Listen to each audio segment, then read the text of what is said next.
اللہ الرحمن الرحیم۔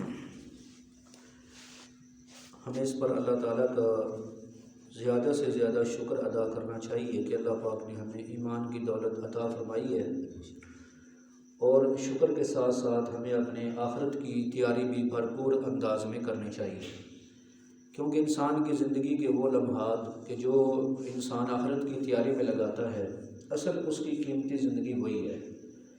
اور اگر دنیا کی کسی چیز کی وجہ سے انسان اپنی آخرت کو بلا دے، آخرت سے غافل ہو جائے، تو یقیناً یہ بہت بڑے خسارے والی بات ہے اور بہت بڑے نقصان والی بات ہے۔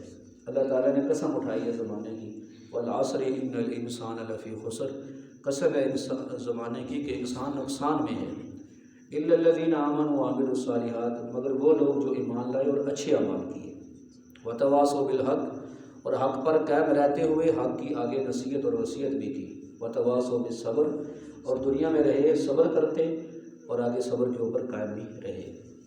تو یہ میرے بھائیو انسان کی کامیابی اسی میں ہے کہ انسان کلمہ پڑھ لینے کے بعد اپنی آخرت کے لیے زیادہ سے زیادہ تیاری کرے۔ اللہ تعالیٰ نے انسان سے اپنے پاک کلام میں، قرآن پاک میں اللہ تعالیٰ نے یہی گلہ شکوہ فرمایا ہے۔ اللہ فرماتے ہیں یا ایھا الانسان، اے انسان، ما غرک بربک الکریم، تجھے کس چیز نے اپنے کریم رب سے دھوکے میں ڈال دیا۔ کیونکہ انسان جب دنیا میں آتا ہے نا تو اس کے ہاتھ میں کچھ بھی نہیں ہوتا، پاؤں میں جوتا نہیں ہوتا، جسم پہ کپڑا نہیں ہوتا، پھر وقت گزرنے کے ساتھ ساتھ ساری چیزیں مل جاتی ہیں اور سمجھ بھی آنا شروع ہو جاتی ہیں۔ تو اللہ تعالیٰ فرماتی ہیں اے انسان، تجھے کس چیز نے اپنے کریم رب سے دھوکے میں ڈال دیا؟ کس چیز نے؟ الذی خلقک فسواک فعدلک، وہ اللہ جس نے تجھے پیدا کیا اور اعتدال کے ساتھ پیدا کیا، فی ای صورت ما شاء رکبک، اور جو اللہ کو پسند ہے جو شکل عطا فرمائی، صورت عطا فرمائی ہیں جی۔ تو اللہ فرماتے ہیں اے انسان، تجھے کس چیز نے اللہ کے بارے میں دھوکے میں ڈال دیا؟ تو اب آپ دیکھ لیں میرے بھائیو، ہم اکثر مسلمان جو ہیں واقعتاً وہ بے عمل ہیں اور آخرت کے حوالے سے ہماری کوئی تیاری نہیں ہے۔ سب مسلمانوں کی بات نہیں کر رہا، بعض تو ماشاءاللہ بڑے سمجھدار ہیں، لیکن اکثر ہم مسلمان ایسے ہی ہیں۔ تو یہ جو غفلت ہے نا میرے بھائیو، اس سے پہلے کہ موت آ کے ہماری اس غفلت کی چادر کو اتارے، تو ہمیں پہلے ہی بیدار ہو جانا چاہیے اور اس غفلت کی چادر کو اتار لینا چاہیے۔ کیونکہ کہتے ہیں نا کہ جو انسان موت کے وقت بیدار ہوگا نا، موت کے وقت جاگے گا، تو اس کا فائدہ کوئی نہیں ہوگا۔ اس وقت کیا ہوگا؟ صرف پچھتاوا ہوگا، صرف دکھ ہوگا۔ اس لیے کہ اللہ کے ولی نے بڑی اچھی بات فرمائی، انہوں نے کہا کہ اے انسان، تو اپنے آپ کو مردوں میں شمار کیا کر۔ آپ نے دیکھا ہے مردے کسی کی غیبت کرتے ہیں، کوئی دنیا کی چیز مانگتے ہیں اور دنیا میں کھپتے ہیں، تو مطلب کیا ہے؟ مطلب کہ مردہ اگر اس سے پوچھا جائے نا، فرض کرے کہ تمہیں کیا چاہیے، اور وہ بول سکے تو وہ کیا جواب دے گا؟ نیکیاں چاہیے۔ کیا کہے گا؟ تو بھائی اپنے آپ کو مردوں میں شمار کرو، مطلب یہ کہ وہ عمل کرو جو مرنے کے بعد ہمیں کام دینے والے ہیں۔ ایسے ایک جگہ اللہ تعالیٰ فرماتے ہیں انسان کے بارے میں کہ من ای شیء خلقہ، من نطفۃ خلقہ فقدرہ ثم السبیل یسرہ ثم اماتہ فاقبرہ ثم اذا شاء انشرہ کلا لما یقض ما امرہ۔ اللہ فرماتے ہیں کہ انسان غور کرے، اللہ نے اسے کس چیز سے پیدا کیا؟ پانی کے قطرے سے پیدا کیا، پھر اللہ نے اس کی بڑی خوبصورت شکل اللہ تعالیٰ نے بنا دی، دنیا میں آنے کا راستہ آسان کر دیا، پھر اللہ نے اسے موت دی اور قبر میں رکھوایا۔ باقی آپ دیکھیں نا، جانور مر جاتے ہیں، پڑے ہوتے ہیں جی، بوٹی بوٹی ان کی الگ ہو جاتی ہے، اللہ فرماتے ہیں پھر قبر میں رکھوایا، مطلب حکم دیا کہ ایسے اس انسان میں یعنی کہ طریقے کے ساتھ انسان کو غسل دیا جائے، کفن پہنایا جائے، دفن کیا جائے۔ ثم اذا شاء انشرہ، پھر جب اللہ چاہیں گے اس کو اٹھا لیں گے، ہاں جی۔ کلا لما یقض ما امرہ، اللہ فرماتے ہیں ہرگز نہیں، جو انسان کو حکم دیا گیا تھا اس نے پورا نہیں کیا۔ اللہ اکبر۔ اللہ فرماتے ہیں جو انسان کو حکم دیا تھا اس نے پورا نہیں کیا۔ واقعتاً ایسی بات ہے، دیکھیں میرے بھائیو، کہ انسان دنیا کی جو زندگی ہے یا دنیا کی چیزیں ان کے لیے تو مر جاتا ہے، کھپ جاتا ہے، لیکن آخرت کے لیے مرضی ہو تو نماز پڑھتا ہے، دل کرے تو نماز پڑھتا ہے، یا وقت ملے تو نماز پڑھتا ہے۔ اللہ فرماتا ہے کلا لما یقض ما امرہ، انسان نے وہ کام نہیں کیا، پورا نہیں کیا جس کا اس کو حکم دیا گیا۔ حدیث کی کتابیں پڑھیں تو ایک دو واقعات ایسے ملتے ہیں، ایک دو واقعات کہ کوئی انسان میدان محشر میں کسی کو نیکی دے گا، وگرنہ قرآن کی آیات بھی بتاتی ہیں اور حدیثیں بھی بتاتی ہیں کہ قیامت والے دن اپنی اولاد جو ہوگی نا وہ ماں باپ سے چھپے گی۔ بلکہ ایک حدیث میں یوں آتا ہے، مفہوم بتا رہا ہوں حدیث کا، ذرا غور سے سنیے گا۔ حدیث میں آتا ہے کہ قیامت والے دن نا ایک باپ اپنے بیٹے کو کہے گا کہ بیٹا میں نے دنیا میں تیرے لیے کیا کچھ نہیں کیا، تو وہ اقرار کرے گا، مانے گا کہ ہاں ابا جی آپ نے میرے لیے بہت کچھ کیا دنیا میں، اچھا بیٹا آج مجھے نا نیکی کی ضرورت ہے، اگر مجھے نیکی مل جائے تو میں کامیاب ہو جاؤں گا اور میری بخشش ہو جائے گی۔ تو حدیث کا مفہوم بتا رہا ہوں کہ بیٹا صاف جواب دے دے گا کہ ابا جی بات یہ ہے کہ نیکی کے بارے میں آپ سے کوئی اتفاق نہیں کر سکتا کیونکہ مجھے خود نیکی کی ضرورت ہے، آج میں نیکی نہیں دے سکتا۔ حدیث کا مفہوم عرض کر رہا ہوں، یہ باقاعدہ بات حدیث میں موجود ہے۔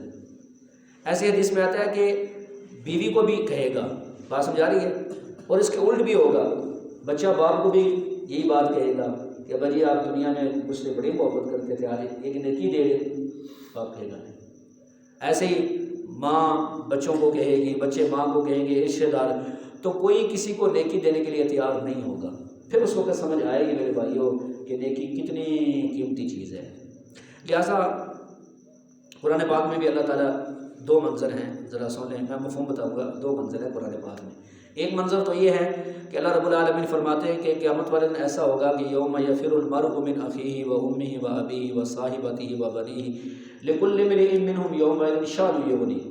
قیامت والے دن اللہ فرماتے ہیں کہ بیٹے باپ سے، باپ اپنی اولاد سے، بیوی خامن سے، خامن بیوی سے، بھائیوں سے ایک دوسرے سے بھاگیں گے۔ کیوں؟ اللہ فرماتے ہیں ہر ایک کو ایک ایسی فکر لگی ہوگی کہ جو دوسرے کے بارے میں سوچنے کا موقع ہی نہیں دے گی، ہر ایک کو اپنی فکر لگی ہوگی۔ تو میرے بھائی اللہ کی بات سچی ہے کہ نہیں؟ سارے بولیں اللہ پاک کی بات سچی ہے نا؟ تو آپ دیکھو بعض اوقات ایسے ہوتا ہے نا کہ ایک انسان چلتے چلتے مر جاتا ہے، قبر میں پہنچ جاتا ہے، تو زندگی کا بھروسہ کوئی نہیں۔ زندگی کا سب سے زیادہ جو میرے بھائیوں انسان کو دھوکہ دینے والی چیز ہے نا، وہ زندگی ہے۔ تو نیکی کا جو موقع ملے نا بس اس کو کر لے، یہ نہ کہ کل کروں گا اور پرسوں کروں گا، ہے نہیں، بس نیکی کا موقع ملا تو اسے کر، ضائع نہ کرے۔ ایک منظر تو یہ ہے۔ دوسرا منظر یہ ہے، قرآن پاک میں اللہ فرماتے ہیں کہ یود المجرم لو یفتدی من عذاب یومئذ ببنیہ۔ تو دیکھیں مفہوم یہ ہے ان آیات کا کہ جب گناہ گار آدمی جہنم کو دیکھے گا نا، آخرت میں جا کے جہنم کو دیکھے گا، عذاب کے فرشتوں کو دیکھے گا، تو وہ تمنا کرے گا کہ کاش آج اپنے آپ کو عذاب سے بچانے کے لیے فدیے میں اپنے بیٹوں کو دے دے، اپنے بیوی کو دے دے، اپنے بھائیوں کو فدیے میں دے دے، اور بڑی بڑی حویلیاں جو دنیا میں بنائیں ان کو دے دے۔ اللہ فرماتے ہیں پھر یہ بھی تمنا کرے گا کہ کاش دنیا کے خزانے ہوں، وہ بھی دے دے اور خود عذاب سے بچ جائے۔ لیکن اللہ فرماتے ہیں کلا، ایسا ہرگز نہیں ہوگا۔ تو میرے بھائیوں دو باتیں سمجھ آ گئی۔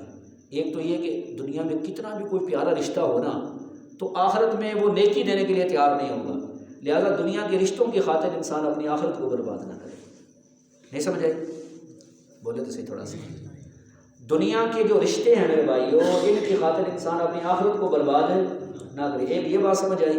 دوسری بات یہ سمجھ آئی کہ انسان نیکی کا جو موقع ہے نا اس کو ضائع نہ کرے۔ کوئی بھی نیکی کا ہمیں موقع میسر آ جاتا ہے، اگر ہم وہ پورا کر سکتے ہیں، پورا وہ نیکی کا کام کر سکتے ہیں تو پورا کریں، اگر پورا نہیں کر سکتے اپنا حصہ اس میں ضرور ڈال دیں، اپنا حصہ اس میں ضرور ڈال دیں۔ تو میں حضرات کو اکثر کہتا ہوں کہ دو تین باتیں تو ہر مسلمان کو لازماً کرنی چاہیے۔ ایک تو خود نماز کا پابند بنے اور ہر مسلمان کو نماز کی دعوت دے، اپنے گھر میں بھی ہیں جی، بیوی بچوں کو بھی، باہر بھی ہر مسلمان کو نماز کی دعوت دے۔ نمبر دو، جمعے کی پابندی ہے جی، بر وقت آنا۔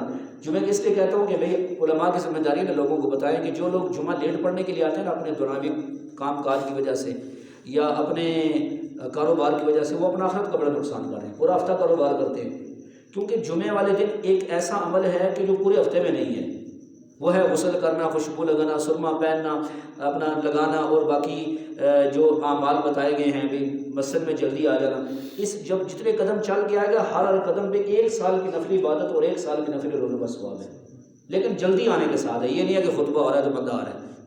آج ایک ساتھی نے مجھے بتایا جی کر صاحب آپ جمعہ پڑھا رہے ہوتے ہیں تو نیچے جو مارکیٹ ہے تو اس میں دکانیں کھلی ہوتی ہیں، لوگ بیٹھے ہوتے ہیں، کھانا کھا رہے ہیں جناب، چائے پی رہے ہیں، پرواہ ہی نہیں کسی کی، آج جمعے کا دن ہے۔ میں نے کہا استغفر اللہ۔ تو ایک جمعے کی دعوت، جمعے کا پابندی اور جمعے کی بولیے نا دعوت۔ اور تیسرا درس قرآن جو الحمدللہ ہمارا ہوتا ہے، اس درس قرآن کی پابندی خود بھی کریں اور ہر اپنے مسلمان بھائی کو درس قرآن کی دعوت دیں اور اس میں شریک کریں۔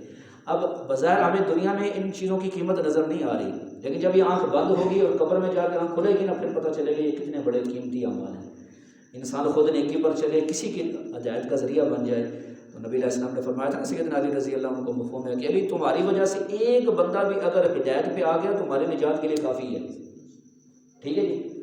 تو کیا میرے بھائیو ہماری صرف زبان استعمال ہو، چند جملے ہم نے بولے ہیں جی، تو کسی کی ہدایت کا ذریعہ بن گیا تو اللہ تعالیٰ ہماری بھی نجات فرما دیں گے۔